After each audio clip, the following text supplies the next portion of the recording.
Let's do this. It's time for Hanging with Langan. I like that she's got a big dirty mouth that gets her in trouble. Wow. Don't stop me, 'cause I'm having a good time. You're Hanging with Langan. Part 2 of my chat with 3 of my comedy friends who have all landed roles on the marvelous Mrs. Maisel. We had so much to talk about, so I kept them around for a part 2. Ellen Karis, she plays a reoccurring role as a waitress at the diner where Mrs. Maisel and her friend Susie, well, her agent Susie, go to chat and talk and eat, as well as Ken Perlstein. He landed the role of Dougie, the agent who books Mrs. Maisel, and he and Susie are always chatting about that. Dougie, you know Margie? From way back. She's doing a telethon. I'll vouch for my girl. Done deal. As well as my friend Dave Konig, who played Miles Shapiro, an MC on a show that Mrs. Maisel was performing. It was so great. No, but my wife is great. But get this, she's jealous of our toilet because I spend more time on it than I do on her. She says I should be more attentive in bed. Now, I'm in bed. I'm not fast asleep. I'd say that's pretty damn attentive. Because it doesn't help much that I'm going bald on top, but I got hair growing out of the tops of my toes. You want a drink? I'm good. This guy's nothing. You can beat him. It's not a competition. Well, yeah, it kind of is.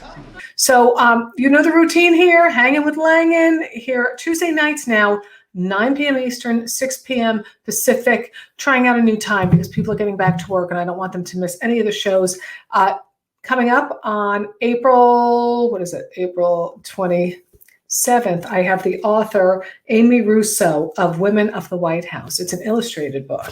It's very good. You see pictures of how some of these first ladies looked. It's very good. It's like a little encyclopedia, but more exciting.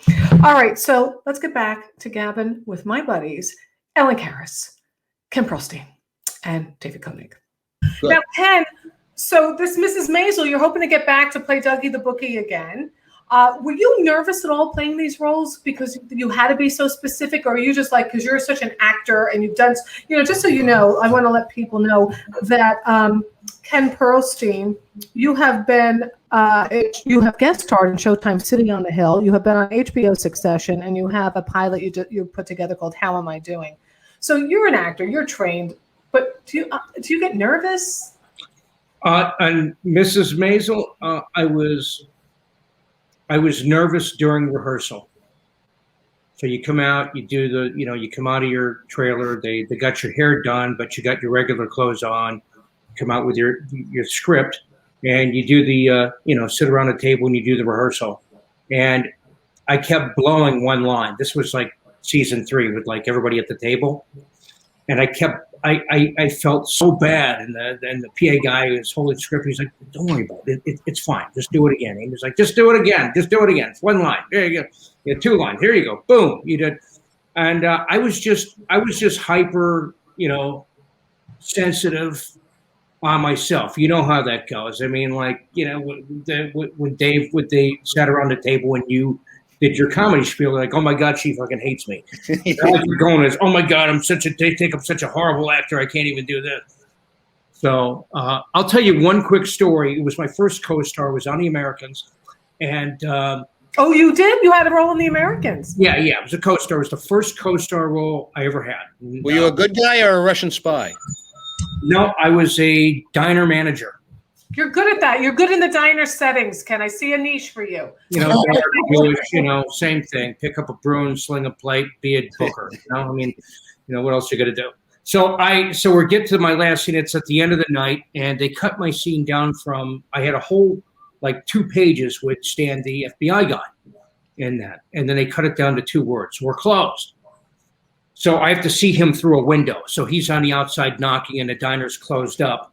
And Tommy Schlammy is the director. He's done a lot of stuff. And so the first 2 takes, we go in the third one. I look and I go, "We're closed." And then he shows his badge, and I'm supposed to go. And I guess I did it too big. And he comes running in there. He goes, "Cut, cut, cut. You overacted." That was overacting. Oh. He goes, Who said this to you? What mean person said this to you? You should have told him he underdirected it. That was the director, and I wanted it over. I wanted the show over. I wanted my stuff over, and the PA was really nice there. He's like, "Don't worry about it. It's fine. Let's just do it again. It's fine. You're gonna be fine." I hate that director. And I nailed it. And he came in. He's like, "That was perfect." Just the way he was. Yeah. Any idiots on the that you don't like working with on the Mrs. Maisel, you guys? I'm not crazy about Ken Perlstein. I'll tell you that right now. Because he took your job. He took one of the That's roles right, damn it. to have. You could have been Kenny, not Dougie. I like Tony Shalhoub. One of my favorite scenes is chicken fat. Go touch those every morning 10 times. I just love it. And then he's out there in that crazy underwear. That's right. Yes. Give that chicken fat. Do you guys not know chicken fat?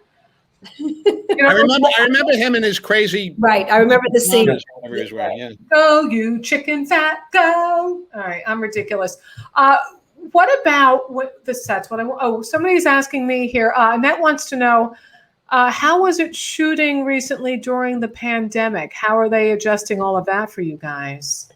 So it's, SAG has its own protocol. So all sets have a certain protocol. First of all, we have to get COVID tested.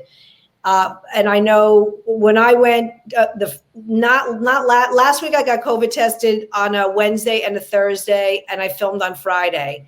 The first episode that I did like 4 COVID tests. I went the Tuesday and Wednesday before, and then the Tuesday and Wednesday of that week. And then we filmed on Thursday. So there's all that. Masks need to be worn when they say cut. So when they're not rolling. Very interesting. The other day, one of the background, we were rolling and they walked by and they had the mask on. And I'm like, your mask, take your mask off. No masks in 1961. So not even in 1918 they were anti-maskers. It was and of course there's hand sanitizers and all that. I mean, I wouldn't, I'm not going to sit here and say everybody was 6 feet apart. I mean, that definitely was not the case. But I think the biggest part about the pandemic is that it had stopped production for so long. And then they weren't sure. And then in the beginning about people being sick and all that other kind of stuff. So I think I had overheard Alex, I'm assuming she wouldn't mind me saying this, but like I heard her say she got vaccinated, and I think a bunch of them have gotten vaccinated. So it's, it seems to be, it's okay. I mean, it's a pandemic when everybody puts their mask on, but other than that, I think. No, it's insane. Where is it?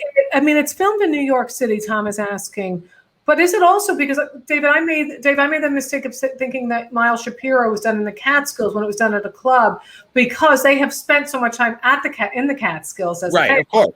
So that's Miles is a very Catskills comic kind of guy. So yeah. So do they do any shooting in the Catskills? I don't know. My scene was shot in the Slipper Room downtown. Oh. I think when they did the Catskills, I know they went to upstate New York. Exactly where they went, I don't know, but that was filmed upstate. And did they really film in Paris when? I think they did go, but that was Rachel, her mother. Yeah. So fun that's her mother. I mean, she's so, to me. I know, right? Erin Hinkle, right? She was on 2.5 Men. Yeah, she's great. She was also on 30-something or something, 20-something, 40-something back in the day. I don't know. Ken, I want to talk about what you're doing now, because you really are taking the bull by the horns, mister, and you've created your own pilot. Yeah. Talk to us about it. Tell us about that.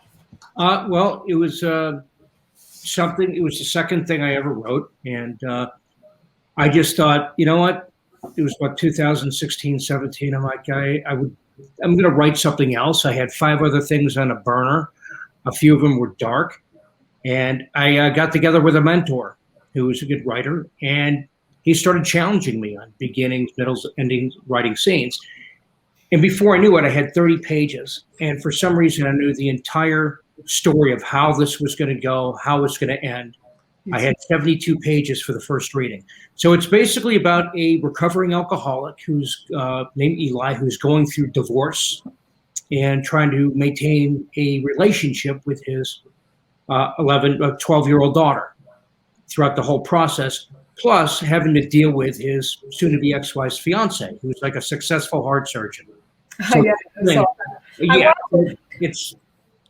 I'm going to give people, we'll play just like a minute of it here so people can see. This is, I like showing this, you guys, because these are my friends. They all work like dogs. This isn't something that gets handed to you. This is something you slug out. I mean, people give up a lot to do this. I know Ellen worked on Wall Street. She made money and had a dental plan like me.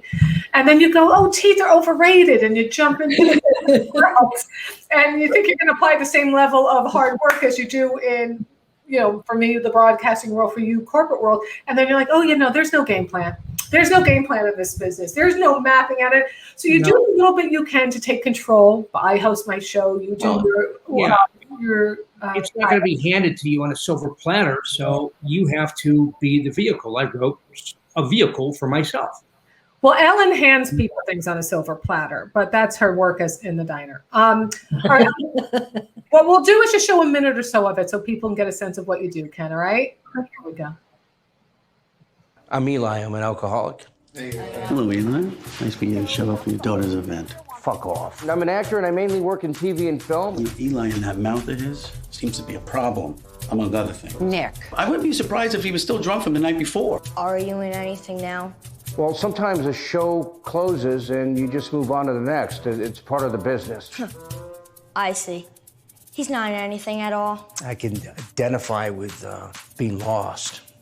Making the wrong choices and knowing it. What a prick. Stand Wall Street man. That's what you called him? Yeah, I was joking with him. Were you? How's that beach house rehab working out for you? I have this demon.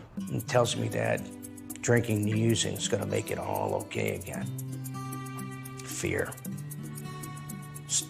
Fear of losing my daughter.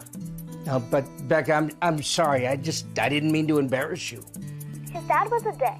I know, but come on now. I have a fear of not working in my business. I had another client leave me for another agent. Do you want to leave me too? Got your dad in there? Yeah, he really needs his commercial. Oh, and if you are booked, that belly needs to be shaved. This is a medical industrial, not searching for Bigfoot. You've been in this business a long time, Eli. You know that it runs in cycles. Action. You two can now try to recover from wallowing depression by stabbing yourself with a marker for an audition you're 20 years too young for. Look at me. Just look at the mistakes. Same mistakes. I'm gonna be late. It's okay. We're gonna be fine. We just got in a cab. I gotta go. You're lying to her. We're not in a cab. Hey, we will make it, I promise. What, you couldn't have asked for a different time? It doesn't work out that way. I don't care how it works. That's not Becca's problem. That's yours. I struggled after that show ended. But I thought we were doing well again when you ended. Eli. Nick proposed the other night and I accepted. We just set a date. And in the back of my mind, it felt great to fail. Felt comfortable. You always told me not to try to do everything all at once. And now you're trying to do it. And now I'm missing out on everything. Bye, Dad. Love you. Gotta go. Hey, Becca, I love you too. But Family time.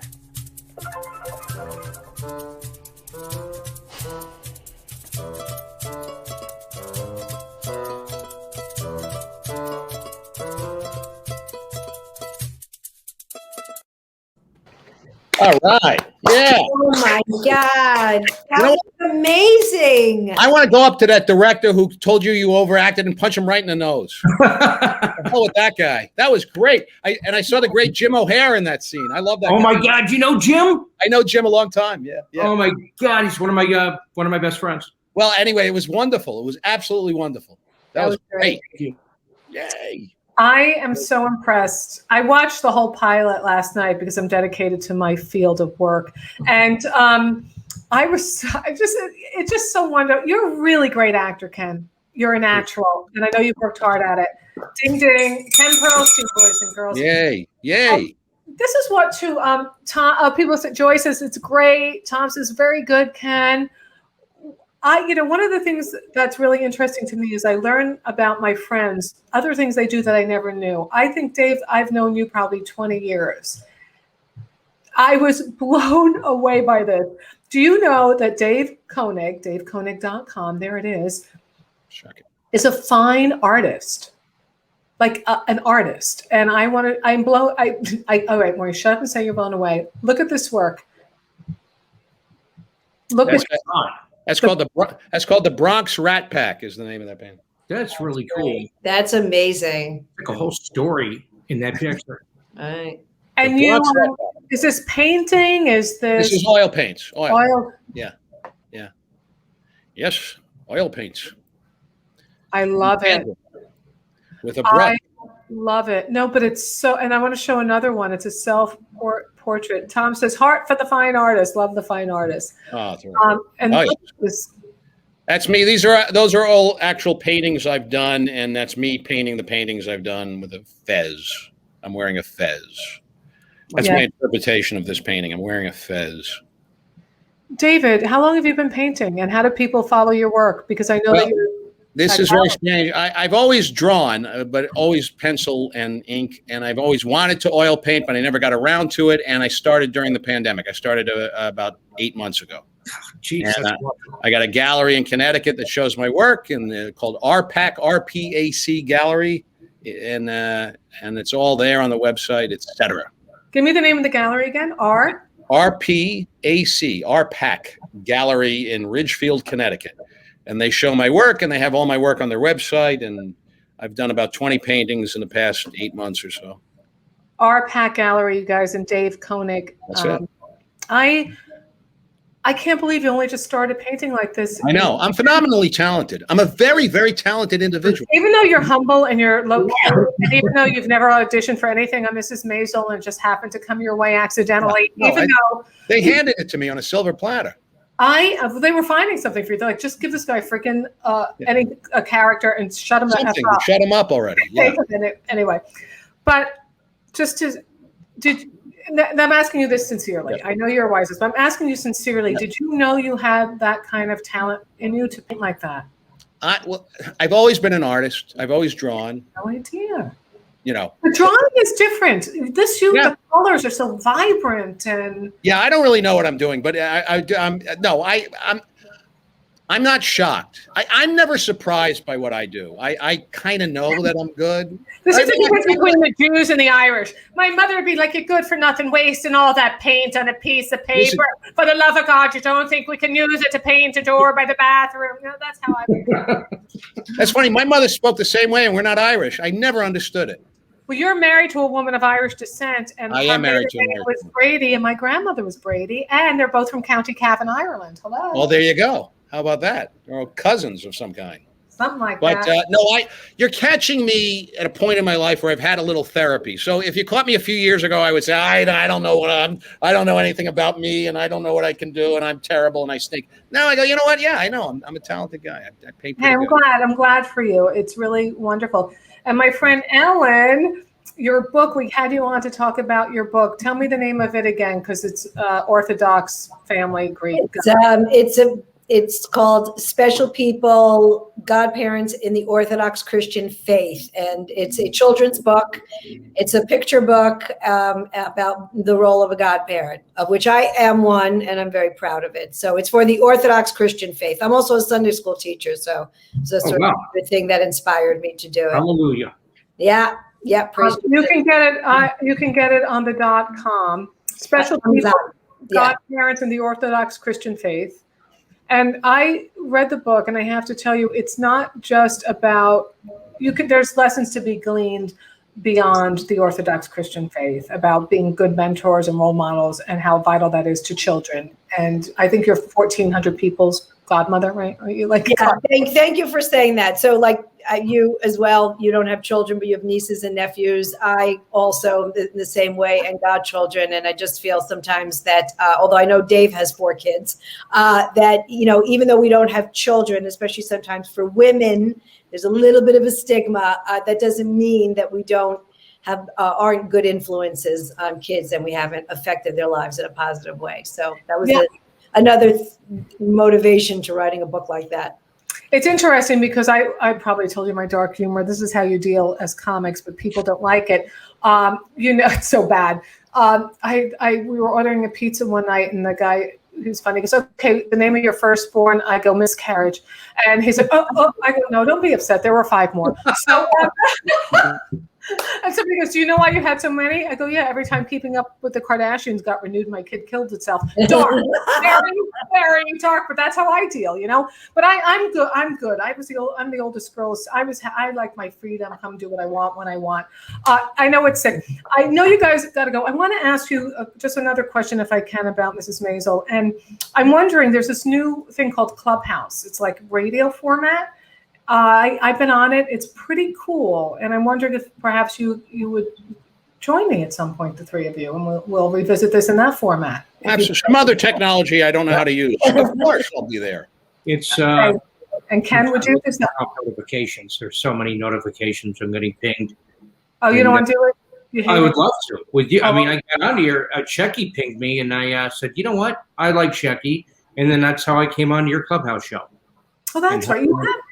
That's right. And I said, "You're coming on this show." That's right. Yeah. I've been playing around with it a bit, and Ellen, it's a fun format. I think it's a good format for doing. I was going to try to stop at Instagram, but obviously I need to catch up. Every time I say I'm not going on another application, I go on another application. So everybody's in Clubhouse. I mean, people are like, "I don't like to talk on the phone," so you talk to them on Clubhouse. It's a very cool format. I have to tell you, I went kicking and screaming. I don't have time. I said I don't have a lot of time to keep liking people I hate, because you always got to click. I'm like one more follow away from a restraining order. It gets to be a lot on me. It's too stressful. I'm going to start the world's first anti-social media site. You join, and then you immediately unfriend everyone. My friends who were landed roles on The Marvelous Mrs. Maisel, before, I wanted to just ask you this. We talked about a lot of different things, but I want to picture when you go in for your fittings. What is that like? Is it just like all this 1950s era clothing, and then the settings like on Riverside Drive or the Upper West Side? So tell me about, well, first, Ken, tell me where you were when they filmed your scenes. You were at the well, reiterate that. Well, first of all, they did cut my hair. And which was you're BSing? No, they cut my hair.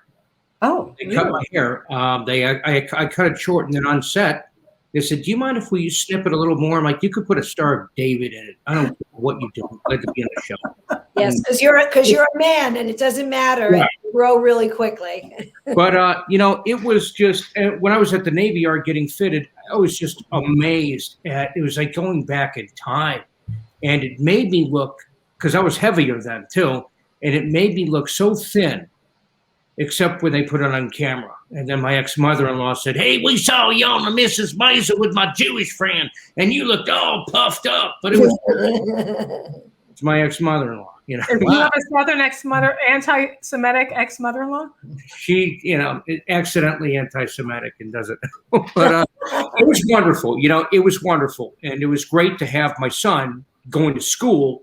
Walking to school, and then he sees me on set and working with the other people, and he's like, "Oh my God, that's Dad!" And then some of the other actors went to talk to him, like, "Hey, Jacob, how you doing?" And it was great, and it really it hit me. My son is seeing me work a little bit or on my workplace. That's awesomeness. And David, what about you when you went in to prepare for your role? They had pants, and I tried the pants on. And some of the pants didn't fit, and then they found a pair of pants that fit, and we both agreed. We said, "These are the pants," and then I wore them, and that's the true story of my wardrobe fitting. And you said it was downtown in the Slipper Room in Manhattan. The scene was shot in the Slipper Room, which is a burlesque house in the. I've been there. Right? Very cool. Yeah, it's very cool space. That's where there was a lot of smoke, and that's the other thing too, is because. It's 1960 or whatever. So the audience at the club the extras in the audience are all smoking. This is 1960. So I'm old enough to remember when you would walk out on stage and you would be performing for a cloud of smoke right in front of you. Wow. Which of course I don't know if there's anywhere in America that you can smoke in a comedy club now. but it was like that. So it was a lot of smoke, and then they puff in atmosphere, which is something they put in the air to pick up the light. It looks great on camera. So between the smoke and the atmosphere and the lights, because it was a very hot room, and we were there all. It's a little scene, but it took 10 hours to shoot or whatever. We all had migraines by the end of the day. I mean, literally, it was awful. It was awful. It was a dreadful experience. And if they call, I'll tell them, go to hell. I'm not doing your damn show. What do you think of that? Well, there are you should show them, David Konig. You're an artist. You're a fine artist. You don't have time for that now. I don't have time for this nonsense. It's funny. I did a gig in Carson City a year or two ago. Yeah. And when I go to the door, it's a small casino, any excuse for a casino. I don't like, but anyway, the door, it says, leave your guns outside. Okay. And then as soon as I walk in, I'm hit with 400 years of smoke, like Pall Mall unfiltered all over my face. And I'm like, I guess they just want you to die a slow death. That's your preference is a slow death. Well, shooting this scene was like working in Carson City, Nevada, because it was a very smoky room, but it looks great on camera. I mean, the lights pick up the cinematography on the show is fantastic. In fact, the cameraman, when we were shooting the scene, he said he leaned into me. He said, "You're going to love this. You're going to love the way this looks." He was like the guy on the Men's Warehouse commercial. You're going to love the way this looks. But the way the camera panned around, and it's just gorgeous. They do great stuff. So I'll just show you guys a bit so you can see that if you're just tuning in now, my friends on The Marvelous Mrs. Maisel. No, but my wife is great. But get this, she's jealous of our toilet because I spend more time on it than I do on her. She says I should be more attentive in bed. Now, I'm in bed. I'm not fast asleep. I'd say that's pretty damn attentive. Because it doesn't help much that I'm going bald on top, but I got hair growing out of the tops of my toes. You want a drink? I'm good. This guy's nothing. You can. This guy's nothing. Let's end on that. But no. This guy's nothing. It's nothing. You know who's the best actors on the show? The extras in that audience laughing at those jokes. It was fantastic. Well, your delivery was fucking perfect. I mean, I'm laughing. I spend more time on it than I do on her. It was really, and I love when you get off the stage and you're like, yeah, like it just. In the script, the scene, the dialogue just ends where it ends, and so I said, what do I do?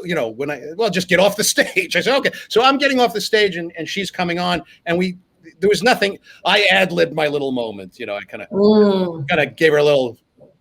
Follow that kind of thing. Yeah. Like every guy in comedy does, right? Like there's another little bit. Familiar. Yeah. What, Ellen? It's very familiar. Yeah, well, it was familiar. It was. But so Ellen, I wanted to. You were really big. You're the only woman on this. Well, I'm a woman, but of the three guests, you're the only woman who has been on. That was in the fittings. Was it different, the rooms there? There must have been so many cool hats and bags in the fitting rooms when you were getting fitted. Yeah, I mean, because my role was very specific, they had the costume already waiting for me. Where I've gone to, like for The Irishman, that was. Are you in The Irishman? I was in The Irishman, and I will never get, that was at Silver Cup, and that warehouse, there was just an article in the New York Post, by the way, about that costume warehouse. It was tremendous. There was so much there. But when you go on set, they have the wardrobe sort of sectioned off. So you see, because everybody's coming in to put their wardrobe on, everybody's you have to be pre-fitted. It's not like you go there and they go, oh, we'll give you this shirt. And we'll give you they have to do sizing and all that. And it's all the period pieces, the jewelry.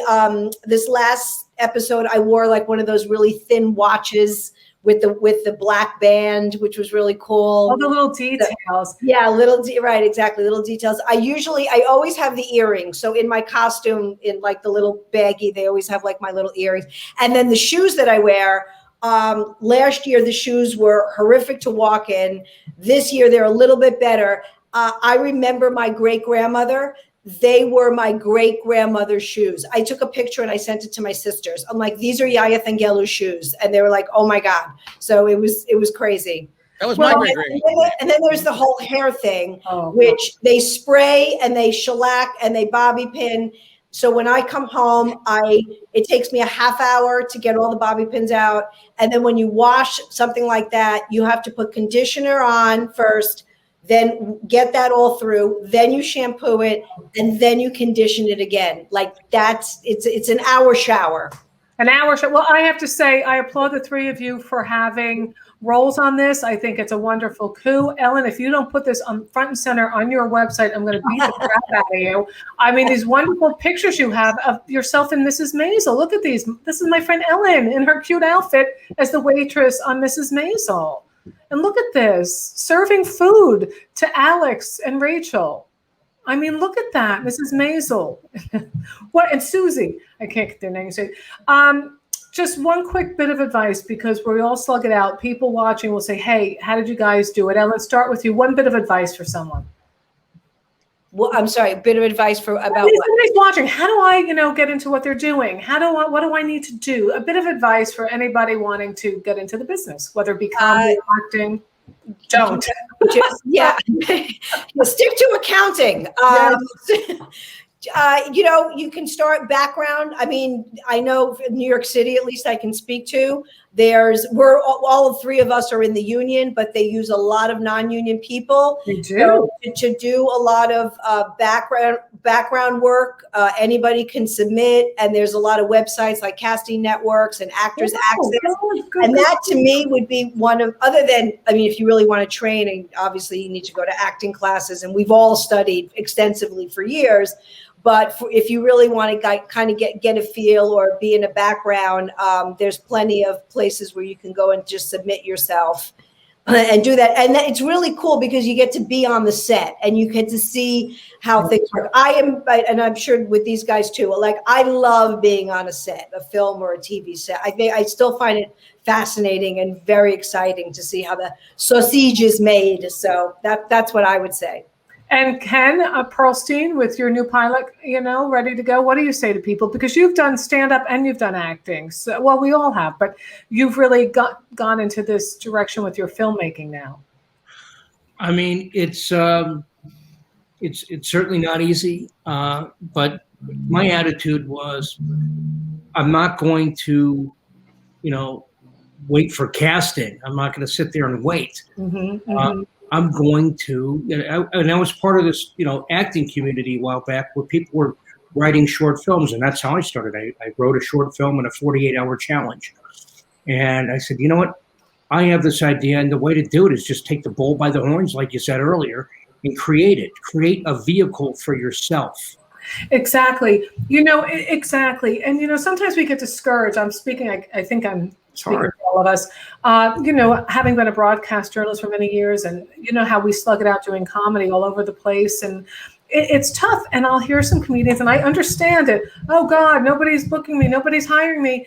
And I do my Hanging with Langan, which brings both worlds together. And it's not, this lucrative thing. It's all based on how do you make money on it, Maureen? Well, it's pay what you can as you can, if you can. That's all we do. It's all free. But please feel free to pay what you can as you can at PayPal and Venmo, since you asked.